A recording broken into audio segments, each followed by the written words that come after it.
Olá pessoal, bem-vindos à aula de hoje. Um tema um pouco polêmico a respeito de advogar para os dois lados na área trabalhista. Eu sou Diogo Guedert, advogado e professor, criador do canal Trabalhista para Empresas, e é isso que eu vou falar hoje, entrar um pouco nessa polêmica. Eu sei que tem opinião para os dois lados.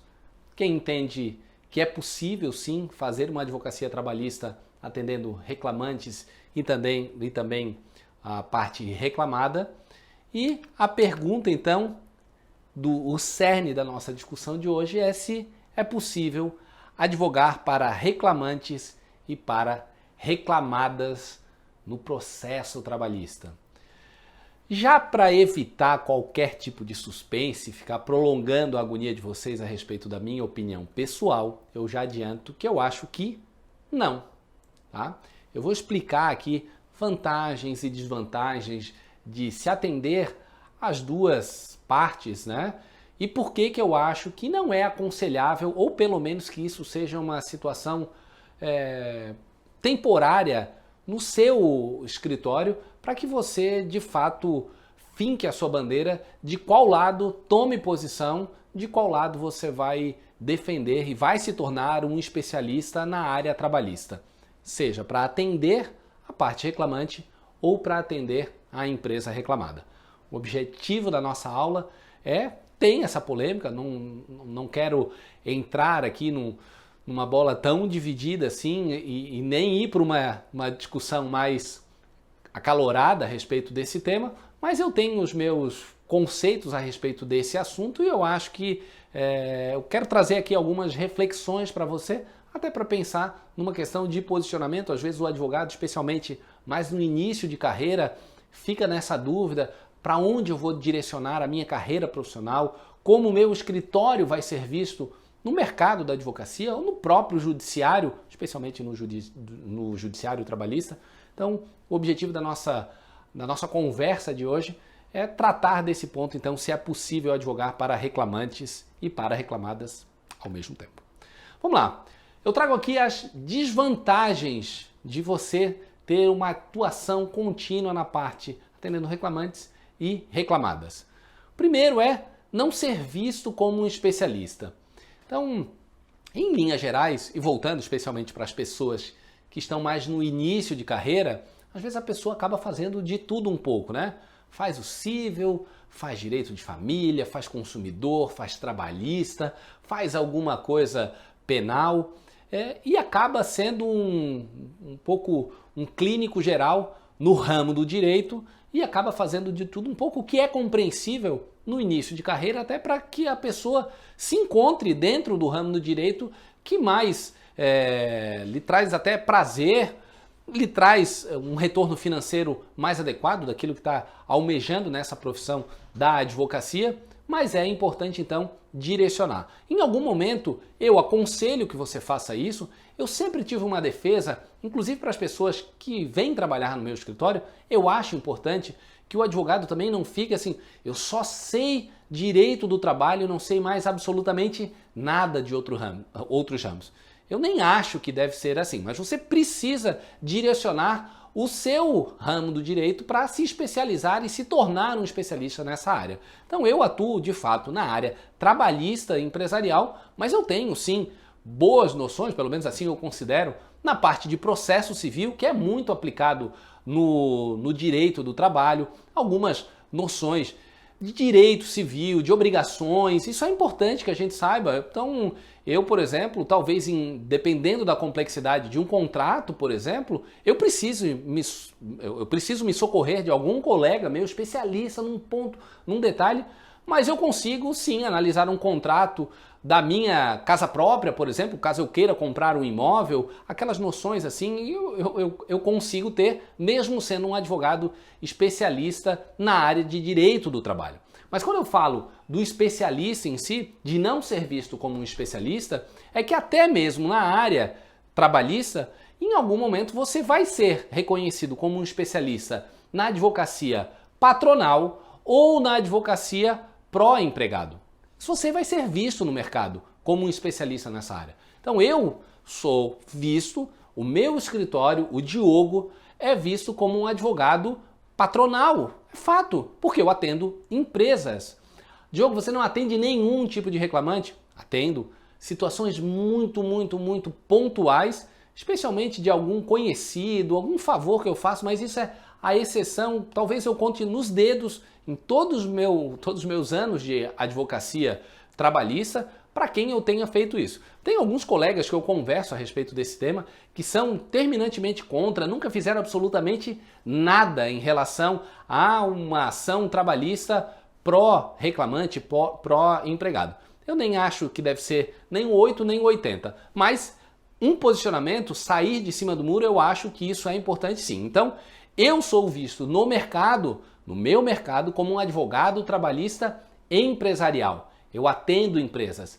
Os empresários que vêm me contratar sabem que eu sou um advogado empresarial que cuido da parte trabalhista, dos interesses dele, sem, obviamente, buscar ali redirecionar a minha advocacia naquilo que eventualmente pode estar conflitando com os interesses dele.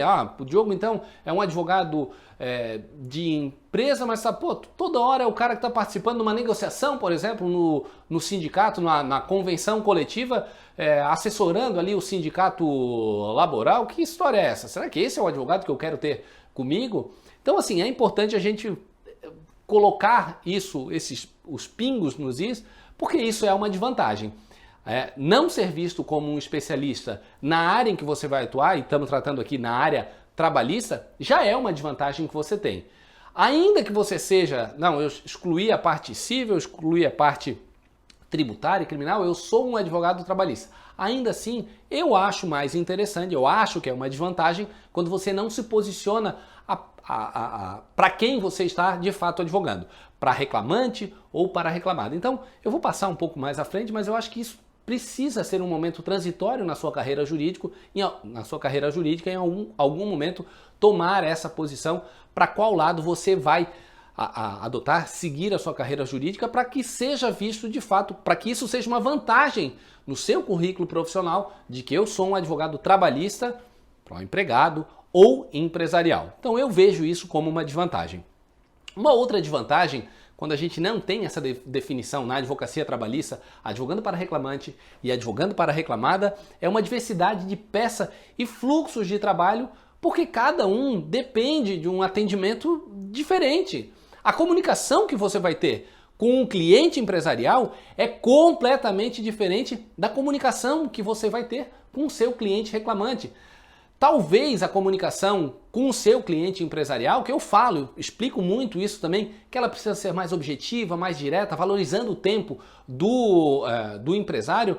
Talvez a conversa que você vai ter com o reclamante é o oposto. Você precisa horas e horas explicarem nos mínimos detalhes tudo aquilo que pode ser objeto de uma ação trabalhista, até para convencê-lo e trazer segurança no seu conhecimento em relação àquilo que você eventualmente vai propor numa ação trabalhista. Então, o fluxo de trabalho nesse sentido é muito diferente. Eu costumo falar, até porque eu sou um advogado trabalhista empresarial, que nessa comunicação, nessa relação que você tem com a empresa, na medida do possível, formalize as informações, até para que o cliente valorize aquilo que você está entregando de conteúdo. Então não deixe aquelas informações vagas, apenas uma ligação telefônica. Então, se você falou com o seu cliente por telefone, o cliente empresarial, coloque depois, formalize num e-mail, mande um parecer, ainda que não seja algo de extrema complexidade. A partir do momento que você advoga para o reclamante, talvez toda essa sistemática não seja necessária. O seu cliente não vai valorizar o seu trabalho a ponto de, o cliente, nesse caso o reclamante, pelo fato de que aquilo tudo que você passou para ele por telefone ou numa reunião, que você documente num e-mail para que, sabe-se lá, se ele vai usar em algum momento as informações que você passou para ele. Da mesma forma, a diversidade de peças processuais. Talvez na rotina do seu escritório, pelo menos na parte do contencioso, você já tem mais ou menos um roteiro de como fazer a sua peça a respeito de determinados pedidos. Então o advogado do reclamante, ele já tem mais ou menos um esquema ali pronto para um pedido de horas extras, por exemplo, um pedido de adicional de insalubridade, o que precisa constar numa petição inicial a respeito desse tema. E da mesma forma, o advogado da reclamada também já tem como é que direciona a sua defesa, as teses defensivas em relação a um acidente de trabalho, a uma diferença de comissões, por exemplo, uma equiparação salarial. Então, quando você tem uma diversidade muito grande atendendo os dois universos, que nesse aspecto são muito opostos, você, na minha opinião, acaba tendo uma desvantagem também pela variedade das peças, a diversidade de peças, especificamente em alguns pontos, inclusive, tratando de temas que são absolutamente conflitantes às teses. Uma aplica unicamente a TR, outra não, aplica o IPCA. Então, assim, em alguns momentos você vai tomar uma decisão do que você de fato acredita do ponto de vista do direito mesmo em relação àquilo que está sendo discutido. Então, eu vejo isso, trago isso como alguma das desvantagens em relação à tomada dessa decisão de atender os dois clientes assim de uma forma sistemática e conjunta, atendendo então reclamante e reclamada, ok? Mais uma desvantagem também que eu vejo quando você tem isso na sua rotina são os diferentes tipos de contratação. Porque, óbvio, a contratação que você faz, o contrato de honorários que você faz com o reclamante, geralmente é um contrato de risco, num percentual X ali que você vai ter e vai receber aquele valor por ocasião de um acordo naquele processo trabalhista ou mesmo depois de ganhar uma procedência total ou parcial daquilo que a empresa foi condenada, você conseguiu cobrar lá na fase de execução, ok, em cima daquilo ali, o percentual, o benefício que você trouxe para o empregado, você vai receber em cima daquilo ali. A contratação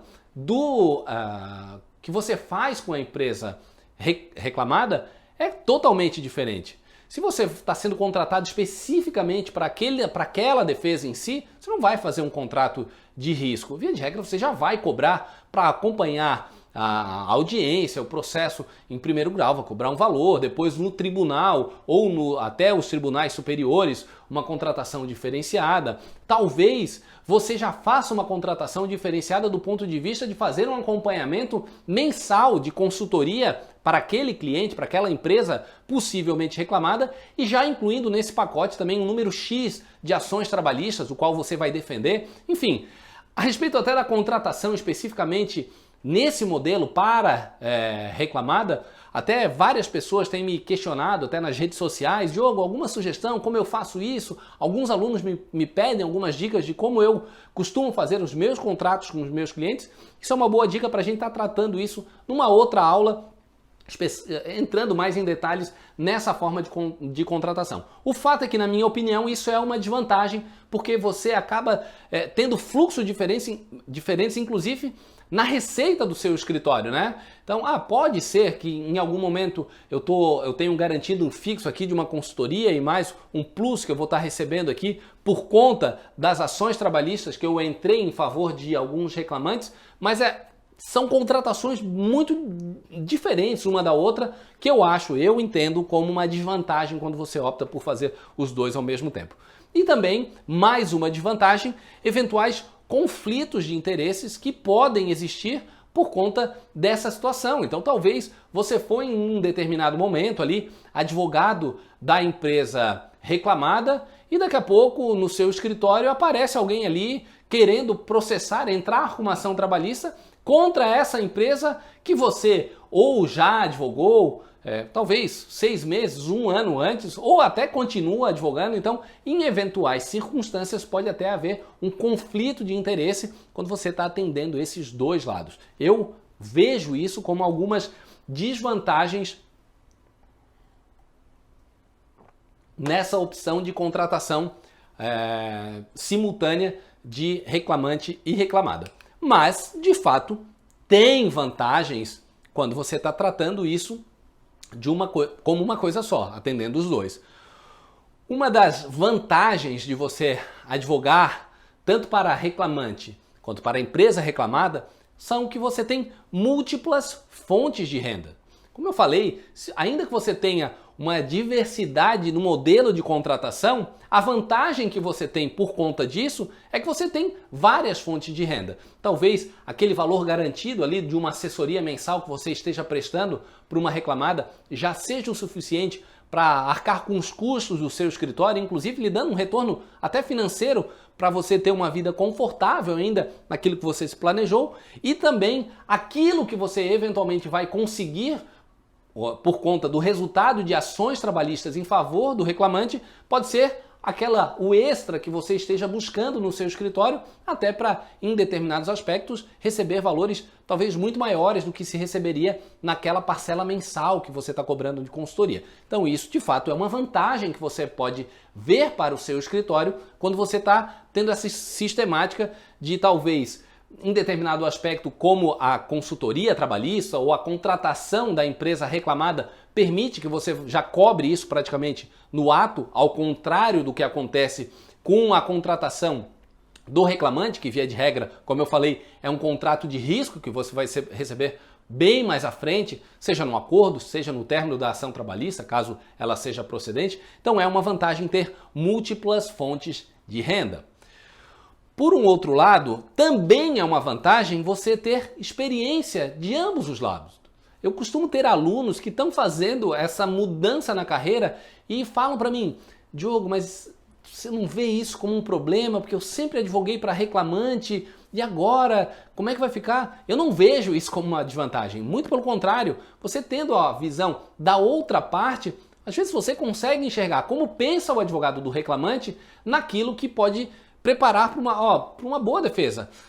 Esse cara está pensando isso, ou ele vai produzir esse tipo de prova por ocasião da audiência de instrução, porque é assim que ele pensa, porque é assim que eu pensava quando eu fazia a minha advocacia para o reclamante. Da mesma forma, o contrário, o reclamante, o advogado do reclamante que tem experiência atendendo a reclamada, as empresas, às vezes sabe como é que funciona um pagamento por fora, quais são a sistemática de algumas empresas em tentar burlar o pagamento de horas extras, por exemplo. Então essa experiência de ambos os lados, em muitos aspectos, é de fato uma vantagem competitiva, digamos assim, em relação a você conhecer como funciona os dois lados.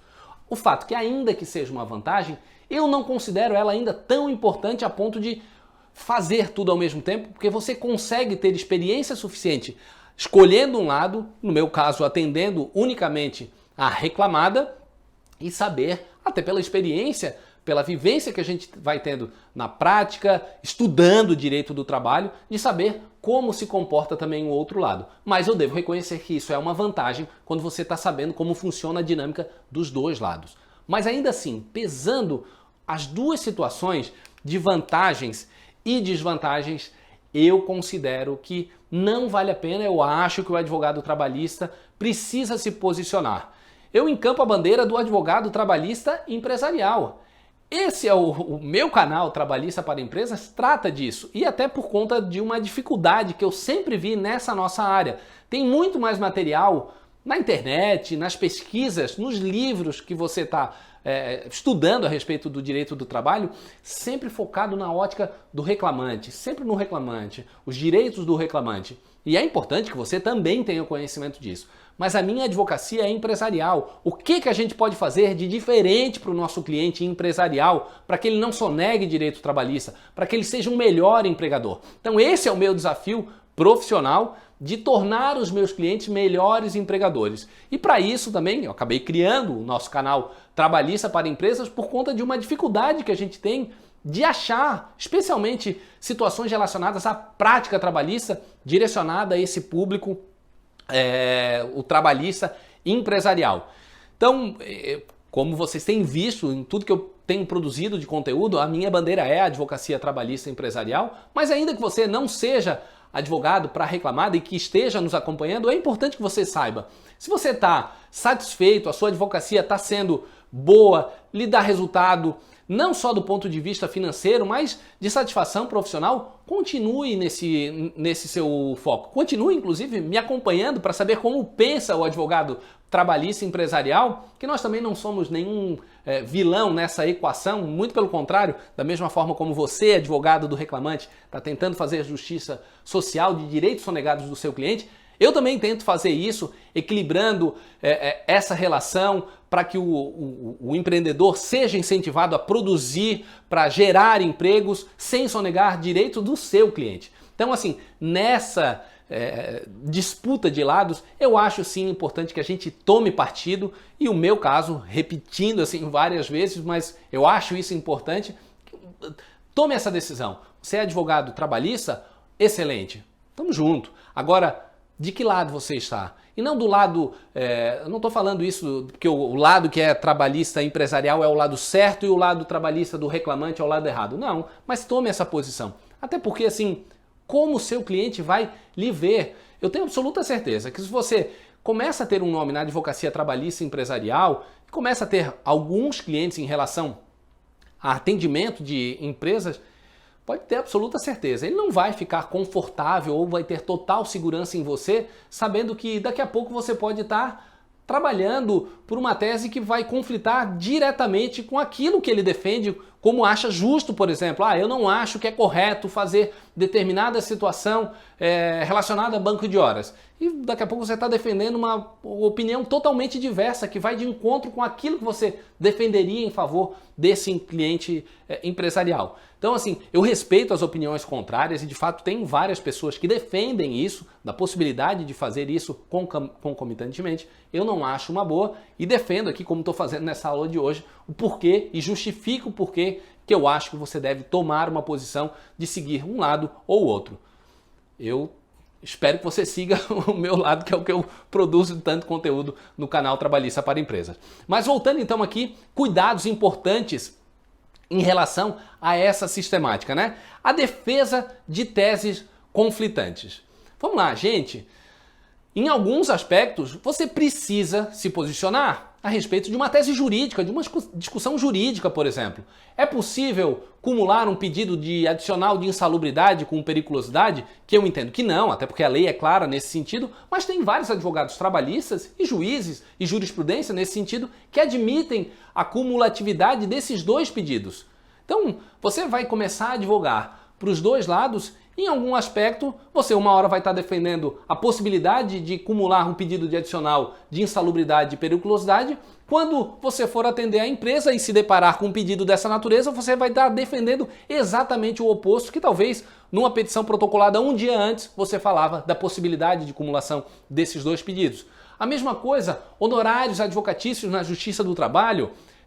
Principalmente agora com a reforma trabalhista, surgiu toda uma discussão da sistemática de ser ou não inconstitucional o dispositivo trazido com a reforma trabalhista quando admite a compensação ou aqueles créditos que o reclamante tem para receber numa ação, naquela ação trabalhista ou em outra ação, para que seja primeiramente pago os honorários advocatícios. Então você questiona, entra com uma ação judicial, advogando na condição de advogado do reclamante, questionando, sustentando com brilhantismo que lhe é peculiar, toda a sistemática da inconstitucionalidade, da dificuldade do acesso ao judiciário e por conta disso não poderia ser aplicado aquele dispositivo trazido com a reforma trabalhista que admite essa compensação e em seguida você está sustentando exatamente o oposto na condição de advogado da empresa reclamada porque isso lhe favorece no recebimento de honorários. Então, essa situação de quando a gente não toma partido de um lado ou de outro, em vários aspectos as nossas teses jurídicas serão conflitantes.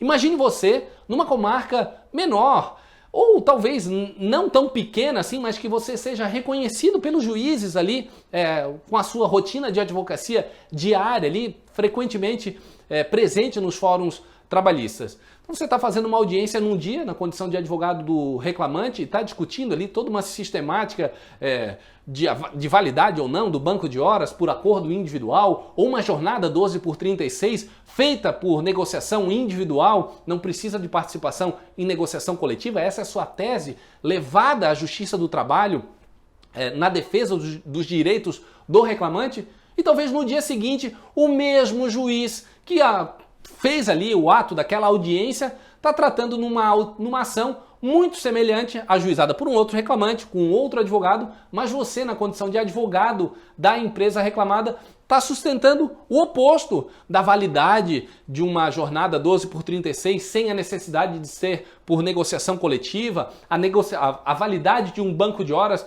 por um acordo individual, quando um dia antes você questionou a impossibilidade de fazê-lo. Então essas circunstâncias de tese conflitantes, pelo menos eu particularmente, eu não vejo isso com bons olhos. em vários momentos aqui no meu escritório, até questão de posicionamento mesmo do escritório em relação ao mercado. Alguns colegas aqui do escritório, Diogo, mas quem sabe, vamos abrir um nicho aqui no escritório para a gente atender reclamantes também, porque, pô, a gente é bem conhecido, vamos diversificar a nossa carteira de clientes também. E eu sempre fui contra, defendendo essas premissas que eu estou sustentando agora com vocês. E por sorte eu sempre fui o voto vencedor aqui quando a gente entrava nesse debate. Eu, pelo menos até então, eu sempre consegui convencer os meus colegas. Eu entendo, existe um horizonte talvez financeiramente, economicamente até vantajoso para ser explorado, mas não é legal. Mantenha a sua... Eu não quero me equivocar na palavra, não é uma questão de retidão na conduta, mas você tomou o partido, é disso que você está sustentando, é nisso que você vai acreditar e sustentar, inclusive, teses jurídicas a esse respeito. Mantenha a coerência nesse sentido. É o que eu tenho feito até então. Então eu estou fazendo isso tudo para caso você esteja com essa dúvida para onde eu vou me direcionar, talvez você abra sua cabeça e tenha essa noção de que assim, não, realmente, o Diogo me convenceu, eu tenho que me posicionar ou por um lado ou por outro. Talvez você no início de carreira tenha um pouco mais de dificuldade de tomar essa decisão agora, de imediato, mas faça um planejamento para isso, que é o que eu vou falar logo em seguida.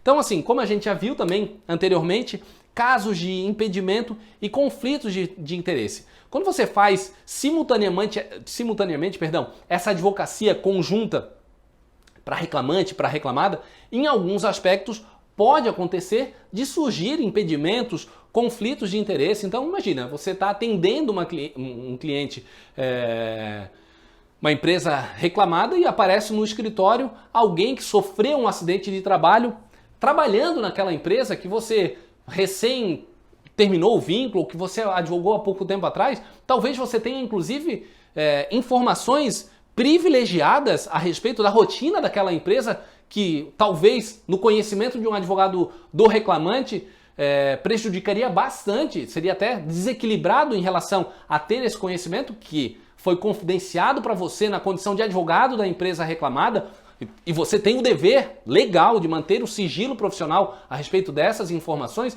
Então algumas circunstâncias pode acontecer de ter um conflito de interesses e alguns impedimentos ali que você vai ter que, especialmente nesses casos, eu não posso, até sob pena de caracterizar uma infração ética disciplinar, e quem sabe até você está respondendo isso perante a OAB por conta de algum eventual descumprimento de preceito ético lá previsto no nosso estatuto. Tá? E por fim, depois de toda essa polêmica que eu trouxe aqui para você, como eu falei, talvez você esteja fazendo essas reflexões de que caminho tomar, se planeje estrategicamente.